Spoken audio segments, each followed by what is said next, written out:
Petrol ಹಾಕಿ ಶೆಡ್ಗೆ ಬೆಂಕಿ ಹಚ್ಚಿರುವಂತಹ ದುಷ್ಕರ್ಮಿಗಳು ಬಾಗಲಕೋಟೆಯಲ್ಲಿ ನಡೆದಿರುವಂತಹ ಘಟನೆ ಇದು. ಬೆಂಕಿಯ ಕೆನಾಲಿಗೆಗೆ ಇಬ್ಬರು ಮಹಿಳೆಯರ ಸಜೀವ ದಹನ ಆಗಿದೆ. ಮುಧೋಳದ ಬೆಳಗಲಿ ಗ್ರಾಮದಲ್ಲಿ ನಡೆದಿರುವಂತಹ ಘಟನೆ ಇದು. ಜೈಭಾನ್ ಮತ್ತು ಶಬಾನ್ ಎಂಬ ಮಹಿಳೆಯರು ಸಜೀವ ದಹನ ಆಗಿದ್ದಾರೆ. ಕಿಡಿಗೇಡಿಗಳ ಕೃತ್ಯಕ್ಕೆ ದಸ್ತಗೀರ್ ಸಾಬ್ ಸುಭಾನ್ಗೆ ಗಾಯ ಆಗಿದ್ದು ಸರ್ಕಾರಿ ಆಸ್ಪತ್ರೆಗೆ ಅವರನ್ನ ದಾಖಲು ಮಾಡಲಾಗಿದೆ. ಸ್ಥಳಕ್ಕೆ ಮಹಾಲಿಂಗಪುರ ಪೊಲೀಸರು ಭೇಟಿ ಕೊಟ್ಟು ಪರಿಶೀಲನೆಯನ್ನು ಕೂಡ ಮಾಡ್ತಿದ್ದಾರೆ. ಪೆಟ್ರೋಲ್ ಹಾಕಿ ಶೆಡ್ಗೆ ಬೆಂಕಿ ಹಚ್ಚಿದಂತಹ ದುಷ್ಕರ್ಮಿಗಳು. ಈ ಘಟನೆಯಲ್ಲಿ ಇಬ್ಬರು ಮಹಿಳೆಯರು ಸಜೀವ ದಹನ ಆಗಿದ್ದಾರೆ. ದೃಶ್ಯಾವಳಿಯಲ್ಲಿ ಗಮನಿಸ್ತಾ ಇದ್ದೀವಿ. ದುಷ್ಕರ್ಮಿಗಳ ಅಟ್ಟಹಾಸ ನೋಡಿ. ಶೆಡ್ಡಲ್ಲಿ ಯಾರಿದ್ದಾರೆ ಅಂತ ಕೂಡ ನೋಡದೆ ಶೆಡ್ಗೆ ಬೆಂಕಿ ಹಾಕಿದ್ರು. ಶೆಡ್ಡಲ್ಲಿ ಇದ್ದಂಥವ್ರಿಗೆ ಕೆಲವರಿಗೆ ಗಾಯ ಆಗಿದೆ. ಅವರನ್ನು ಆಸ್ಪತ್ರೆಗೆ ಶಿಫ್ಟ್ ಮಾಡುವಂಥ ಕೆಲಸಗಳಾಗಿದ್ದು ಆಸ್ಪತ್ರೆಯಲ್ಲಿ ಅವರನ್ನು ದಾಖಲಿಸಿ ಚಿಕಿತ್ಸೆಯನ್ನು ಕೊಡಿಸಲಾಗ್ತಾ ಇದೆ. ಆದರೆ ಘಟನೆಯಲ್ಲಿ ಇಬ್ಬರು ಮಹಿಳೆಯರು ಸಜೀವ ದಹನ ಆಗಿದ್ದಾರೆ. ಸ್ಥಳಕ್ಕೆ ಪೊಲೀಸರು ಭೇಟಿ ಕೊಟ್ಟಿದ್ದಾರೆ. ನೋಡಿ, ಸಿದ್ದೀಕ್ ಅನ್ನೋರು ಹೊರಗಡೆ ಬರ್ತಾರೆ, ಬಚಾವ್ ಆಗ್ತಾರೆ. ಯಾಕೆಂದರೆ ಪೆಟ್ರೋಲ್ ಸ್ಮೆಲ್ ಬರ್ತಾ ಇರುತ್ತೆ ಅಂತೇಳಿ ಗೊತ್ತಾಗಿದೆ. ಮಹಾಲಿಂಗಪುರ ಪೊಲೀಸರಿಗೆ ಭೇಟಿ ಕೊಟ್ಟಿದ್ದಾರೆ, ಪರಿಶೀಲನೆ ಕೂಡ ಮಾಡ್ತಾ ಇದ್ದಾರೆ. ನೋಡಿ, ಇಲ್ಲಿ ಪೊಲೀಸರು ನಿಂತು ಅಲ್ಲಿ ಏನಾಗಿದೆ ಅಂತೇಳಿ ಇನ್ನೂ ಹೊಗೆ ಬರ್ತಾ ಇದೆ.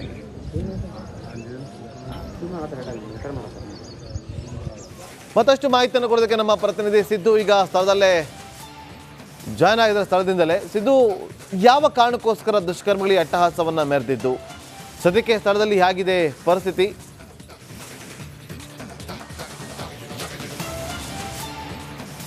ನಾಗೇಂದ್ರ ಬಾಬು, ಏನು ನಿನ್ನೆ ರಾತ್ರಿ ಒಂದು ಬಾಗಲಕೋಟೆ ಜಿಲ್ಲೆಯ ಒಂದು ಮುಧೋಳ ತಾಲೂಕಿನಲ್ಲಿ ಬರ್ತಕ್ಕಂಥ ರನ್ನಬೆಳಗೆಲಿ ಗ್ರಾಮ ವ್ಯಾಪ್ತಿಯಲ್ಲಿ ಬರ್ತಕ್ಕಂಥ ಒಂದು ಜಮೀನಿನಲ್ಲಿ ಒಂದು ಶೆಡ್ ಇರುತ್ತೆ. ಆ ಶೆಡ್ಡಿನಲ್ಲಿ ಏನು ದುಷ್ಕರ್ಮಿಗಳು ಈ ಶೆಡ್ಗೆ ಒಂದು ಬೆಂಕಿ ಹಚ್ಚುವುದರ ಮುಖಾಂತರ ತಮ್ಮ ಪೈಶಾಚಿತೆಯನ್ನು ಮೆರೆದಿದ್ದಾರೆ ಅಂತ ಹೇಳೋದು. ಆ ಒಂದು ಬೆಂಕಿಯಲ್ಲಿ ಇಬ್ಬರು ಕೂಡ ಸಜೀವ ದಹನ ಆಗಿದ್ದಾರೆ. ತಾಯಿ ಮತ್ತು ಮಗಳು ನಾವೀಗ ನೋಡ್ತಾ ಇದ್ದೀವಿ.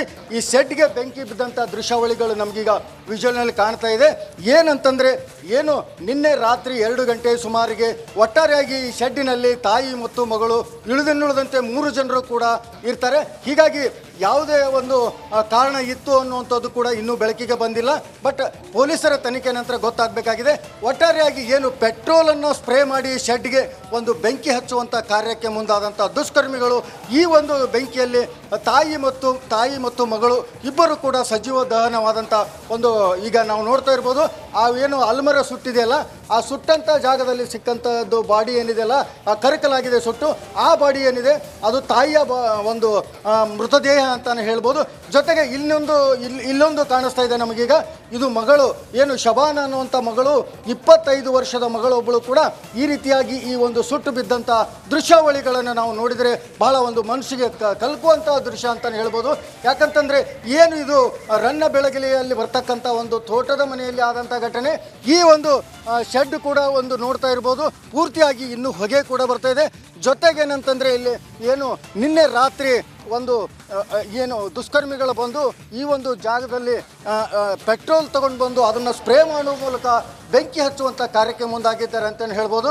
ನಾವೀಗ ನೋಡ್ತಾ ಇರ್ಬೋದು, ಇಲ್ಲಿ ಬಾಗಲಕೋಟೆಯ ಒಂದು SFL ತಂಡ ಕೂಡ ಬಂದಿದೆ. ಆ SFL ತಂಡ ಬಂದು ಏನು ಬೆರಳೆಚ್ಚುಗಳನ್ನು ನೋಡುವಂಥದ್ದಾಗಿರ್ಬೋದು, ಬೇರೆ ಬೇರೆ ಏನು ಅಲ್ಲಿ ಸಂಬಂಧಪಟ್ಟಂಥ ಸಾಕ್ಷಿಗಳನ್ನು ಹುಡುಕುವಂಥ ಕಾರ್ಯಕ್ರಮ ಮುಂದಾಗಿದ್ದಾರೆ. ನಾವೀಗ ಇಲ್ಲಿ ನೋಡ್ತಾ ಇದ್ದೀವಿ, ಅಲ್ಲಿ ಮೋಟ್ರ್ ಹಚ್ಚುವುದರ ಮೂಲಕ ಒಂದು SFL ತಂಡ ನಾವೀಗ ಕಾಣಿಸ್ತಾ ಇದೆ ಅಲ್ಲಿ ದೃಶ್ಯದಲ್ಲಿ. ಆ ಒಂದು ಮೋಟ್ರ್ ಮೂಲಕ ಪೆಟ್ರೋಲ್ ಸ್ಪ್ರೇ ಮಾಡುವಂಥ ದೃಶ್ಯಾವಳಿಗಳ ಮೋಟ್ರುಗಳು ಇಲ್ಲೇ ಇದೆ. ಯಾಕಂತಂದರೆ ಅದೇ ಒಂದು ಪೈಪ್ನಿಂದ ಈ ಒಂದು ಪೂರ್ತಿಯಾಗಿ ಟ್ಯಾಂಕಿಗೆ ಪೆಟ್ರೋಲನ್ನು ಹಾಕಿ ಆ ಒಂದು ಪೂರ್ತಿ ಶೆಡ್ಗೆ ಸ್ಪ್ರೇ ಮಾಡಿ ಬೆಂಕಿ ಹಚ್ಚಿದಂಥ ಘಟನೆ ನಡೆದಿದೆ. ಅಂತಂದರೆ ಇದೊಂದು ಬಹಳ ಹೃದಯ ವಿದ್ರಾವಕ ಘಟನೆ ಅಂತಲೇ ಹೇಳ್ಬೋದು. ಯಾಕಂತಂದರೆ ಇಂಥ ಒಂದು ಘಟನೆಗಳು ಏನು ಹೊಲದಲ್ಲಿ ನಡೆದಾಗ ಯಾರೂ ಕೂಡ ಅಕ್ಕಪಕ್ಕದಲ್ಲಿ ಇರೋದಿಲ್ಲ. ಹೀಗಾಗಿ ಈ ಒಂದು ಇಷ್ಟೊಂದು ದೊಡ್ಡ ಘಟನೆ ಆಗಲಿಕ್ಕೆ ಕಾರಣ ಆಗಿದೆ ಅಂತಲೇ ಹೇಳ್ತಾ ಇದ್ದಾರೆ. ಜೊತೆಗೆ ಈಗ ನಾವು ನೋಡ್ತಾ ಇದ್ದೀವಿ, ಈ ಮನೆಯಲ್ಲಿದ್ದಂಥ ಕಾಳು ಕಡಿಗಳು ಕೂಡ ಸುಟ್ಟು ಇನ್ನೂವರೆಗೂ ಕೂಡ ಹೊಗೆ ಆಡುವಂಥ ದೃಶ್ಯ ಕಾಣ್ತಾ ಇದೆ.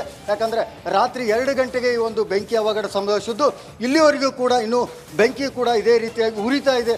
ಜೊತೆಗೆ ಏನಂತಂದರೆ ಈ ಒಂದು ಕೃತ್ಯದಲ್ಲಿ ಯಾರು ಇದ್ದಾರೆ ಅನ್ನುವಂಥದ್ದು ಕೂಡ ಈಗಾಗಲೇ ಬಾಗಲಕೋಟೆ ಜಿಲ್ಲಾ ಪೊಲೀಸ್ ವರಿಷ್ಠಾಧಿಕಾರಿಗಳಾದಂಥ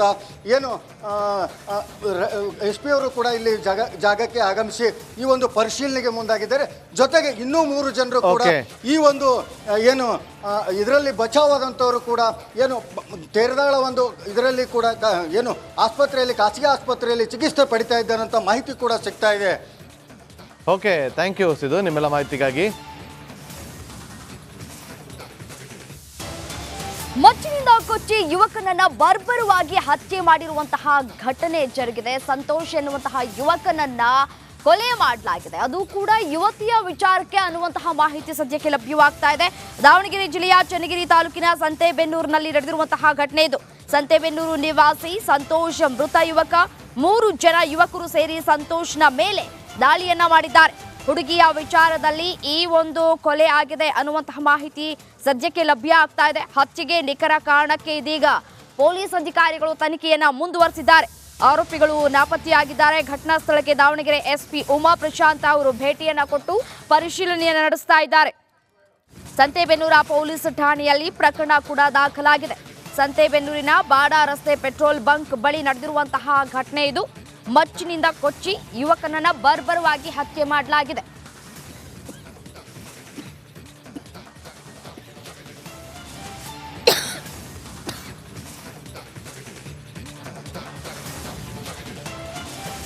ಮತ್ತಷ್ಟು ಪ್ರಮುಖ ಸುದ್ದಿಗಳನ್ನ ಕ್ವಿಕ್ ಆಗಿ ನೋಡ್ತಾ ಹೋಗೋಣ ಈ ಕ್ಷಣದ ನ್ಯಾಷನಲ್ ಟಾಪ್ 5 ನಲ್ಲಿ. ಜಮ್ಮು ಗಡಿಯಲ್ಲಿ ಉಗ್ರರ ಉಪಟಳ ಹೆಚ್ಚಾಗಿದೆ. ತಡರಾತ್ರಿ ದೋಡಾದಲ್ಲಿ ಭಾರತೀಯ ಸೇನೆ ಹಾಗೂ ಉಗ್ರರ ನಡುವೆ ಗುಂಡಿನ ಕಾಳಗ ನಡೆದಿದೆ. ಉಗ್ರರ ಫೈರಿಂಗ್ಗೆ 4 BSF ಯೋಧರು ಹುತಾತ್ಮರಾಗಿದ್ದು, ಎನ್ಕೌಂಟರ್ನಲ್ಲಿ ಓರ್ವ ಭಾರತೀಯ ಜವಾನ್ ಗಾಯಗೊಂಡಿದ್ದಾರೆ. ಉಗ್ರರಿಗಾಗಿ ಭಾರತೀಯ ಸೇನೆ ಶೋಧ ಕಾರ್ಯವನ್ನು ಮುಂದುವರೆಸಿದೆ. ಮುಂಬೈ ಹೆದ್ದಾರಿಯಲ್ಲಿ ಭೀಕರ ಅಪಘಾತ ಸಂಭವಿಸಿದ್ದು, ಖಾಸಗಿ ಬಸ್ ನಿಯಂತ್ರಣ ತಪ್ಪಿ ಕಂದಕಕ್ಕೆ ಬಿದ್ದಿದೆ. ಈ ಘಟನೆಯಲ್ಲಿ 4 ಮೃತಪಟ್ಟಿದ್ದು, 10 ಮಂದಿಗೆ ಗಂಭೀರ ಗಾಯಗಳಾಗಿದೆ. ಬಸ್ ಸಂಪೂರ್ಣ ಪುಡಿಪುಡಿಯಾಗಿದ್ದು, ಕ್ರೇನ್ ಮೂಲಕ ಬಸ್ ಅನ್ನ ಎತ್ತಲಾಗಿದೆ. ಶ್ರೀನಗರದಿಂದ ಸಾವಿರಾರು ಭಕ್ತರು ಅಮರನಾಥ ಯಾತ್ರೆ ಕೈಗೊಂಡಿದ್ದಾರೆ. ರಸ್ತೆ ಮಾರ್ಗದ ಜೊತೆಗೆ ಭಕ್ತರು ಹೆಲಿಕಾಪ್ಟರ್ ವ್ಯವಸ್ಥೆಯನ್ನು ಕೂಡ ಮಾಡಲಾಗಿದ್ದು, ನೂರಾರು ಮಂದಿ ಯಾತ್ರಾರ್ಥಿಗಳು ಹೆಲಿಕಾಪ್ಟರ್ ಟ್ಯಾಕ್ಸಿಯ ಲಾಭವನ್ನು ಪಡೆಯುತ್ತಿದ್ದಾರೆ. ಪುರಿ ಜಗನ್ನಾಥ ದೇವಾಲಯದಲ್ಲಿ ಇಂದು ಗಜಪತಿ ಮಹಾರಾಜ್ ರಥೋತ್ಸವ ನಡೆಯುತ್ತದೆ. ರಥೋತ್ಸವದಲ್ಲಿ ಲಕ್ಷಾಂತರ ಮಂದಿ ಭಕ್ತರು ಭಾಗಿಯಾಗಲಿದ್ದಾರೆ. ಈ ಬಾರಿ ಹಿಂದೆಂದಿಗಿಂತಲೂ ಹೆಚ್ಚಿನ ಸಂಖ್ಯೆಯಲ್ಲಿ ಭಕ್ತಾದಿಗಳು ಪುರಿ ಜಗನ್ನಾಥ ರಥಯಾತ್ರೆ ಕಣ್ತುಂಬಿಕೊಳ್ಳೋದಕ್ಕೆ ಪುರಿ ಕ್ಷೇತ್ರದಲ್ಲಿ ನೆರೆದಿದ್ದಾರೆ. ತೆಲಂಗಾಣ ರಾಜಧಾನಿಯಲ್ಲಿ ವಿದ್ಯಾರ್ಥಿಗಳು ಅಹೋರಾತ್ರಿ ಧರಣಿ ನಡೆಸಿದ್ದಾರೆ. ಸರ್ಕಾರ ಉದ್ಯೋಗಾವಕಾಶ ನೀಡುತ್ತಿಲ್ಲ ಅಂತ ಆರೋಪಿಸಿ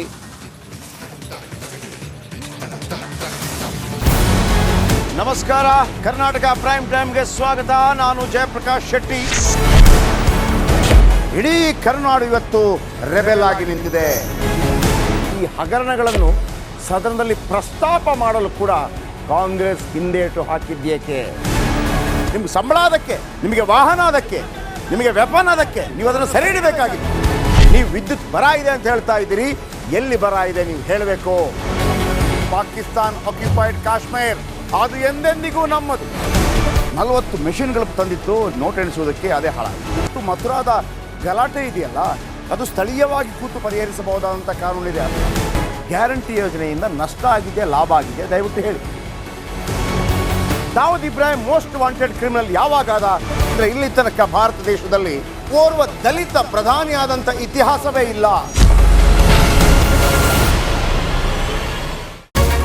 ರಿಪಬ್ಲಿಕ್ ವರ್ಲ್ಡ್ ಆಪ್ ಇದು ಕೇವಲ ಅಪ್ಲಿಕೇಶನ್ ಅಲ್ಲ, ಸಮಗ್ರ ಸುದ್ದಿಗಳ ಸಂಪರ್ಕ ಮಾರ್ಗಕ್ಕೆ ಕ್ರಾಂತಿಕಾರಿ ಬದಲಾವಣೆ. ರಿಪಬ್ಲಿಕ್ ವರ್ಲ್ಡ್ ಆಪ್ ಕೇವಲ ಸುದ್ದಿ ಅಪ್ಲಿಕೇಶನ್ ಅನ್ನ ಪರಿಚಯ ಮಾಡ್ತಾ ಇಲ್ಲ, ಬದಲಾಗಿ ಡಿಜಿಟಲ್ ಸುದ್ದಿ ಬಳಕೆಯ ಹೊಸ ಯುಗಕ್ಕೆ ನಾಂದಿ ಹಾಡ್ತಾ ಇದೆ. ಇದೊಂದು ಬ್ರೇಕಿಂಗ್ ನ್ಯೂಸ್, ಪ್ರಭಾವಶಾಲಿ ಕಾರ್ಯಕ್ರಮಗಳಿಗೆ ಗಟ್ಟಿಯಾದ ವೇದಿಕೆ.